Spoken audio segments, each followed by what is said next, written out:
नमस्कार जय हिंद साथियों, स्वागत है हिस्ट्री वाले के यूट्यूब प्लेटफॉर्म पर। साथियों, आज का जो सेशन है, आज की जो क्लास है, हम जैन धर्म से संबंधित करेंगे। जैन धर्म में हम उस टॉपिक को क्लियर करने का प्रयास करेंगे जहां से परीक्षा डायरेक्ट क्वेश्चन पूछती है, टू द पॉइंट यहाँ से क्वेश्चन बनते हैं। जैसे कि जैन धर्म में 24 तीर्थंकर हुए, ऋषभ देव से लेकर महावीर स्वामी तक। तो उन तीर्थंकरों से कौन से क्वेश्चन बनते हैं, हम उन क्वेश्चनों पर बात करेंगे। यानी कि तीर्थंकरों से संबंधित कौन से क्वेश्चन डिजाइन होते हैं आपकी परीक्षा में, चाहे वनडे एग्जाम हो, चाहे एसएससी का हो, चाहे पीएससी का हो, या नेट सेट जेआरएफ जो भी हो, सब में कहीं ना कहीं से इस प्रकार से क्वेश्चन बनते हैं।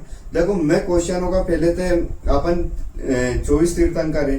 तो 24 तीर्थंकर क्या होता है? जिन्होंने मोह माया के बंधन को त्याग कर मोक्ष के लिए अपना सर्वस्व जीवन न्यौछावर कर दिया, या पूरा जीवन लगा दिया तपस्या करने में, और अंत समय उनको ब्रह्म ज्ञान यानी कि एक ऐसे विशेष ज्ञान की कृपा हुई जो डायरेक्ट ईश्वर से साक्षात्कार कराता है। जिन्होंने अपनी इंद्रियों पर विजय प्राप्त की है, जिन्होंने अपनी इंद्रियों पर विजय प्राप्त की, उनको तीर्थंकर या जिन बोला गया था। इसी प्रकार जैन धर्म में कुल टोटल 24 तीर्थंकर हुए। सबसे पहले तीर्थंकर थे ऋषभ देव, और फिर सबसे पहले तीर्थंकर कौन थे? ऋषभ देव। और फिर बाद में 24वें नंबर के तीर्थंकर जिन्हें वास्तविक जैन धर्म का वास्तविक संस्थापक माना जाता था, तो वो कौन थे? महावीर स्वामी माने जाते हैं। तो उन तीर्थंकरों से संबंधित डायरेक्ट परीक्षा क्या पूछती है? उनके प्रतीक चिन्हों से क्वेश्चन आते हैं। यानी कि पूरी जानकारी तो आज तक किसी बुक में मिली नहीं तीर्थंकरों के बारे में कि A to Z पूरी जानकारी मिल जाए, लेकिन उनके कहीं ना कहीं प्रतीक चिन्ह की जानकारी हर एक पुस्तक में मिलती है, और परीक्षा यहाँ से डायरेक्ट क्वेश्चन बना देती है। जो कई बार बहुत सारे तीर्थंकर होते हैं, तो उनको अटेम्प्ट करना हमारे लिए एक चुनौतीपूर्ण विषय बन जाता है। तो हम क्या करेंगे, यकीन मानना दोस्तों कि आज जो मैं ट्रिक बताऊंगा, मतलब एक ऐसी बेसिक ट्रिक बताऊंगा जिसके माध्यम से पूरे तीर्थंकर आपको आसानी से और बिल्कुल एकदम सही तरीके से सटीकता से याद हो जाएंगे। बस आपको क्या करना है, एकदम इत्मीनान से ध्यान पूर्वक सुनना है, और सुनने के बाद में एक बार माइंड में उसको रिकॉल करना है। यानी कि मैं अगर कोई से तीर्थंकर का नाम लूंगा, और नाम लेने के बाद में उसका प्रतीक चिन्ह बताऊंगा, उसे एक ट्रिक से कनेक्ट करने का प्रयास करूंगा।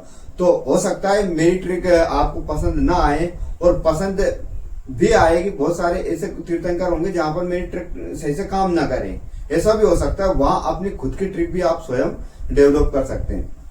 दोस्तों, एक बात बहुत अच्छी है और बहुत समझदारी की है कि गुरु का काम ये थोड़ी होता है कि ज्ञान बांटे। वो गुरु का, एक अच्छे गुरु का कतई भी काम ये नहीं होता है कि वो अपने स्टूडेंट या अपने शिष्यों को ज्ञान बांटे। एक अच्छे गुरु का काम ये होता है कि ज्ञान कैसे अर्जित किया जाए उसका वो तरीका बताए। किसी पुस्तक को हम पढ़ रहे हैं तो हमें उससे क्या सीखना, क्या ग्रहण करना है, वो गुरु बताए। अगर कोई सा कॉन्सेप्ट समझ नहीं आ रहा तो उसको समझने के लिए, उसको याद रखने के लिए कौन सा तरीका या कौन सा फॉर्मूला लगाए, वो अगर सिखाए तो वो गुरु होता है। तो मैं भी आपके सामने एज अ फ्रेंड या एज अ गुरु, जो भी आप मानो मुझे, उस तरीके से मैं बताने का प्रयास करूंगा जिससे आपको आसानी से चीजें समझ आए, और आप उसको आसानी से, जब एग्जाम हॉल में आपके सामने ऐसा क्वेश्चन आए तो आप आसानी से उसको कनेक्ट कर पाए और उसको सोल्व कर पाए। तो शुरू करते हैं अपन जैन धर्म के पहले तीर्थंकर ऋषभ देव से। यानी कि जैन धर्म का पहले तीर्थंकर ऋषभ देव है, उनका एक नाम आदिनाथ भी है। तो आदिनाथ का प्रतीक चिन्ह क्या है? बेल है। तो आपने बेल है, तो आदिनाथ किसको बोला जाता है? अब अपन इसको ट्रिक से कनेक्ट करते हैं। जैसे आदिनाथ किसे बोले? देवाति देव, महादेव। तो महादेव का वाहन कौन है?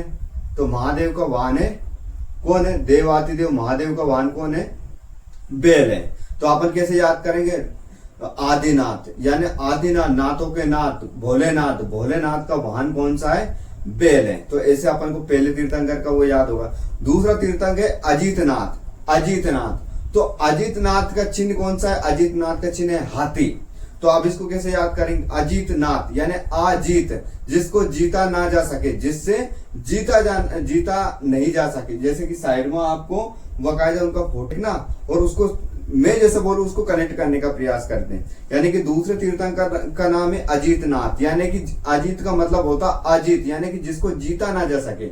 यानी कि अगर किसी व्यक्ति का हम हाथी से युद्ध करवाएंगे, क्या वो हाथी से जीत पाएगा? क्या कतई भी नहीं जीत पाएगा। तो अपन को कैसे याद रखना, अजीत यानी हाथी, यानी कि हाथी से नहीं जीत पाएंगे। तीसरा तीर्थंकर का नाम है संभवनाथ। संभवनाथ का प्रतीक चिन्ह है घोड़ा। क्या है?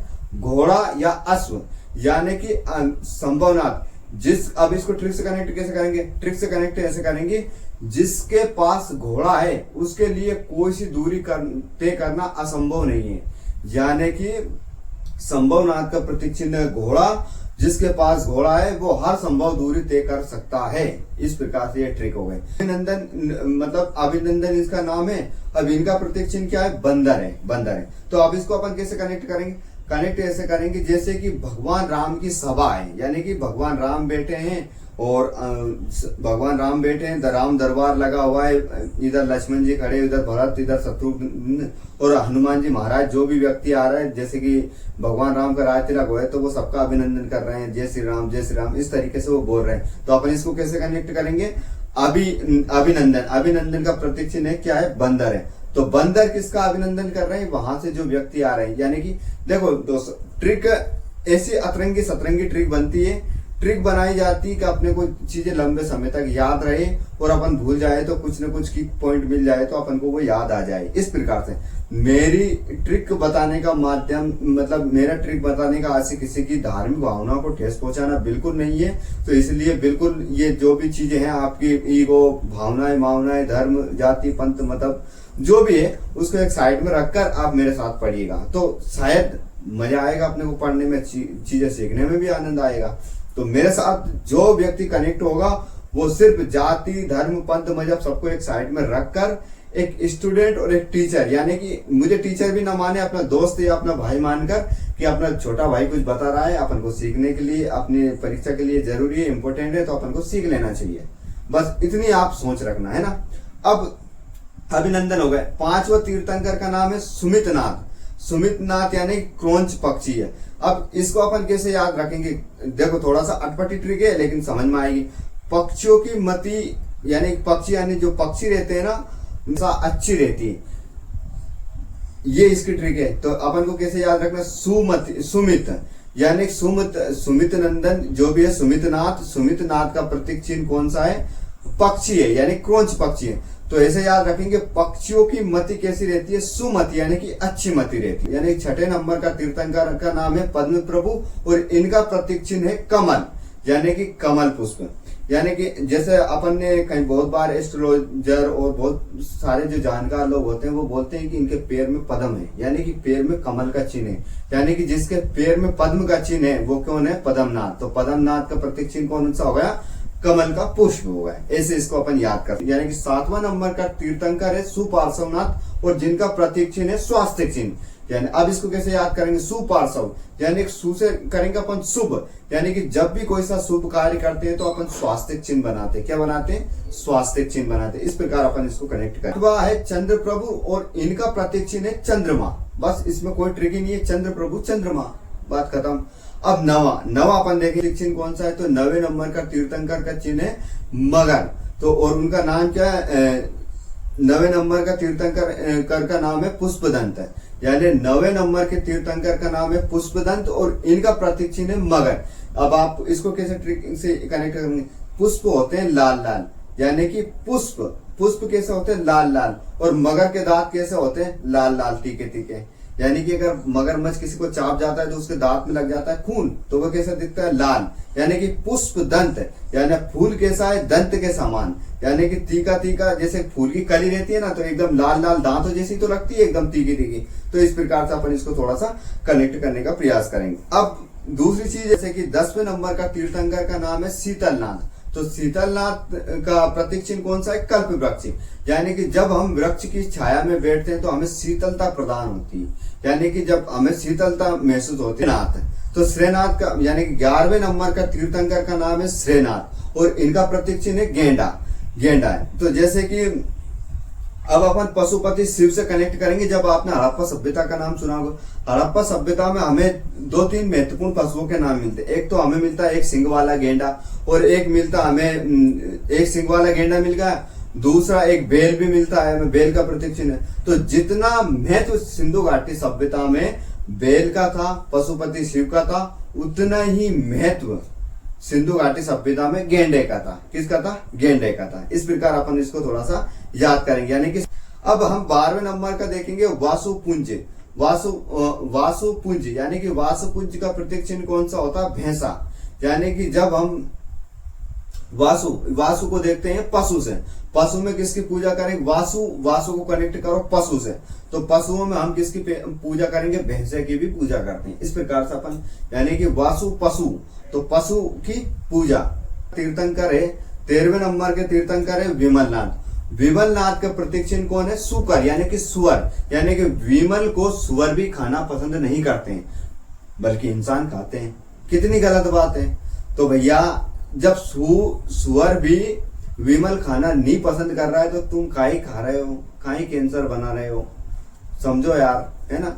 कम से कम पुस्तक से इतना ज्ञान तो मिला कि सुअर तक विमल नहीं खाना पसंद करता है। तो ऐसा अपन इसको कनेक्ट करेंगे। यानी कि विमलनाथ का प्रतीक चिन्ह है सुकर यानी कि सुअर, यानी कि सुअर विमल नहीं खाता है। इस प्रकार से अपन इसको करेंगे। यानी कि 14वें नंबर का तीर्थंकर है अनंतनाथ, और अनंतनाथ का प्रतीक चिन्ह क्या है? सही। सही का नाम सुना है? सही एक ऐसा जानवर होता है जो जंगलों में पाया जाता है। जैसे चूहे का आकार का रहता है, लेकिन साइज में वो बड़ा रहता है, उसके ऊपर बहुत सारे कांटे लगे हुए थे। तो सही के ऊपर होते अनंत कांटे हैं। क्या ऐसे याद करेंगे अपन? अनंतनाथ को कनेक्ट करेंगे सही से, तो सही के ऊपर होते अनंत कांटे। आ गई बात समझ में? और ऐसे चित्र में आपको दिख भी रहा होगा। आ गई? हाँ ठीक है। 15वें नंबर का तीर्थंकर कौन है? धर्मनाथ। 15वें नंबर का तीर्थंकर है धर्मनाथ, और धर्मनाथ का प्रतीक चिन्ह कौन सा है? वज्र। यानी कि धर्म की रक्षा करने के लिए देवताओं ने अपने हाथों में वज्र धारण कर रखे। यानी कि धर्म की रक्षा करने के लिए देवताओं ने अपने हाथ में वज्र धारण कर रखे हैं। इस प्रकार से अपन इसको याद करेंगे। जिसके बाद में 16वें नंबर का तीर्थंकर है शांतिनाथ। 16वें नंबर का तीर्थंकर है शांतिनाथ, और शांतिनाथ का प्रतीक चिन्ह है हिरण। क्या है? मृग या हिरण। जैसे कि अब इसको कनेक्ट करेंगे। हिरण कभी शांति से नहीं रह सकता है। क्यों? क्योंकि वो हर समय उछलता कूदता रहता है। इस प्रकार से हम इसको कनेक्ट करेंगे। 7वें नंबर का तीर्थंकर है कुंतुनाथ, जिनका प्रतीक चिन्ह है बकरा। यानी कि बकरा, अब इसको थोड़ा सा ट्रिक अटपटी रहेगी, लेकिन समझने का प्रयास करें। कुंतुनाथ का प्रतीक चिन्ह है बकरा। यानी कि कुंतुन से करो कान, यानी कि जब भी कोई बलि चढ़ाता है तो बकरे के कान काट लेते हैं। कुंतुनाथ कान, ऐसे अपन इसको कनेक्ट करेंगे। 18वां नंबर देखो, 18वें नंबर के तीर्थंकर है अरनाथ। तो अरनाथ का प्रतीक चिन्ह है मछली। यानी कि जब मछली तालाब में तालाब को आर पार कर देती है तैर के। अब इसको अपन ऐसे कनेक्ट करेंगे। यानी कि अरनाथ का प्रतीक चिन्ह है मछली, और मछली तालाब को तैर कर देती है आर पार। तो अरिनाथ से आर पार, और मछली से मछली, याद हो जाएगा। 19वें नंबर के तीर्थंकर है मल्लीनाथ, और मल्लीनाथ का प्रतीक चिन्ह है कलश। तो कैसे याद करेंगे? मल्लीनाथ को कनेक्ट करो माली से। किससे करो? माली से।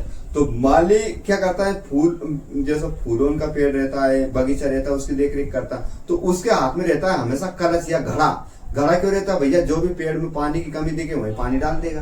तो इस प्रकार से अपन कनेक्ट करेंगे कि मल्लीनाथ का प्रतीक चिन्ह है कलश, और मल्ली से बनेगा माली, और माली के हाथ में रहता है हमेशा कलश। इस प्रकार से अपन इसको कनेक्ट करेंगे। आगे बात, 20वें नंबर का तीर्थंकर है मुनि सुब्रंत, और जिनका प्रतीक चिन्ह है कछुआ। यानी सुन यानी कि सुनसुनाट, यानी कि सुनसुनाट मतलब आराम से चलने का कार्य कौन करता है? कछुआ करता है। तो इस प्रकार से अपन इसको कनेक्ट करेंगे। आगे बात, 21वें नंबर के तीर्थंकर है नेमिनाथ, और नेमिनाथ का प्रतीक चिन्ह है नीलकमल। तो अपन इसको कनेक्ट कैसे करेंगे कि नेमिनाथ नीलकमल पर बैठे हैं। ना से नेमिनाथ, ना से नीलकमल, आसानी से याद हो जाएगा। बिल्कुल भी घबराने की आवश्यकता नहीं है ना। नेमिनाथ, तो नेमिनाथ का प्रतीक चिन्ह है कौन सा? शंख है। तो जो नाथ संप्रदाय के लोग हैं वो शंख बजाते हैं। भगवान जब पूजा करते हैं तो वो क्या करते हैं? नाथ संप्रदाय के लोग शंख बजाते हैं। इस प्रकार से हम इसको कनेक्ट करेंगे। देखो, मेरी बात को 2-3 बार आप सुनना, उसको वीडियो को 2-3 बार रिपीट करके देखोगे तो चीजें 2-3 बार आपने इस वीडियो को देख ली तो आप लाइफ टाइम में गारंटी देता हूं कि आप लाइफ टाइम नहीं भूल पाओगे कि क्या क्या प्रतीक चिन्ह है। अपने आप आपको याद आएगा। और आगे में जब मैं ये लेक्चर खत्म हो जाएगा तो मैं आपसे 2-4 क्वेश्चन पूछूंगा, आप देखना आराम से आप कनेक्ट करोगे और आपको चीजें याद हो जाएगी, आपको भी पता नहीं चलेगा। ये तो ट्रिक होती है। और कभी कभी ऐसा लगता है क्या इसकी ट्रिक पॉसिबल है नहीं, तो जहां बाबा है वहां हर चीज पॉसिबल है, टेंशन लेने की आवश्यकता नहीं है ना। तो अब अपन नेक्स्ट देखते हैं 23वें नंबर का तीर्थंकर। 23वें नंबर का तीर्थंकर है पार्श्वनाथ। क्या है? 23वें नंबर के तीर्थंकर है पार्श्वनाथ। और पार्श्वनाथ का प्रतीक चिन्ह है सर्पफण, यानी कि सांप जानते हो ना, हाँ वही। तो सर्पफण, तो पार्श्व तो फर्ण, तो अब आसानी से कनेक्ट हो रहा नहीं। पार्श्व फण, किसका फण? सांप का फण। तो पार्श्वनाथ के ऊपर है किसका फण? सर्प का फण। ऐसा अपन इसको याद कर सकते हैं। अब 24वें नंबर के अंतिम तीर्थंकर है जैन धर्म के संस्थापक, रियल संस्थापक कौन है? भगवान महावीर स्वामी। तो जो वीर होता है उनका प्रतीक चिन्ह है सिंह। तो जो वीर होता है वो सिंह की तरह होता है, यानी कि जो वीर होता है, जो वीरों का वीर महावीर होता है, वो सिंह से नहीं डरता है। इस प्रकार से अपन याद करेंगे, जो वीर होता है वो सिंह की तरह ताकत रखता है। इस प्रकार से अपन इसको कनेक्ट करेंगे। आगे बात समझ। अब इस प्रकार से अपने ये पूरा ओवरऑल 1 से लेकर, यानी कि हमने ऋषभ देव से लेकर अंतिम तीर्थंकर 24वें महावीर स्वामी तक हमने पूरे कंप्लीट कर लिए, देख लिए और हमने इनको याद कर लिए। अब मैं आपसे 1-2 क्वेश्चन पूछता हूं। जैसे कि पहला क्वेश्चन मैं पूछूंगा, बताइए हिरण किसका प्रतीक चिन्ह है? कौन से तीर्थंकर का? तो आप उत्तर क्या दोगे हमें? हिरण। तो हिरण क्या नहीं रखती है? शांति नहीं रखती है, तो शांतिनाथ का। अब बताइए कलश किसका प्रतीक चिन्ह है? कलश किस तीर्थंकर का प्रतीक चिन्ह है? तो कलश कैसे याद करेंगे? कलश यानी कि मल्ली, यानी कि माली के हाथ में। किसका हाथ में कलश रहता है? कि माली के हाथ में। ऐसे अपन याद करेंगे। फिर अपन एक तीर्थंकर देखें, बताइए निम्नलिखित में से कौन से तीर्थंकर का प्रतीक चिन्ह सिंह है? यानी कि जो वीर होता है, महावीर होता है, वो सिंह की तरह ताकत रखता है, वो सिंह से नहीं डरता है, यानी कि महावीर स्वामी। फिर अपन तीर्थंकर देखेंगे सर्पफण। सर्पफण किसका प्रतीक चिन्ह है? पार्श्वनाथ को। पार्श ऐसे याद करेंगे अपन। फिर अपन देखेंगे संभवनाथ, जिसके पास घोड़ा होता है उसके लिए हर दूरी संभव करना आसान होता है। तो कहीं ना कहीं आपको कनेक्ट हो रही चीजें याद आ रही ना। तो आपको भले नाम याद ना हो, प्रतीक चिन्ह याद ना हो, तीर्थंकर के नाम याद ना हो, लेकिन जब भी परीक्षा में आप बैठोगे यहाँ से क्वेश्चन आएगा, आप 110% उसको अटेम्प्ट करोगे, ये मेरी गारंटी है। और आपको ये मेरी बात आपको याद भी आएगी। आ गई बात समझ में? इसी के साथ नमस्कार, जय हिंद। आप सभी से मैं विदा लेता हूं और मिलते हैं किसी ऐसे रोचक तथ्य के साथ और ऐसी रोचक वीडियो के साथ। अपना ध्यान रखें, खुश रहे, मस्त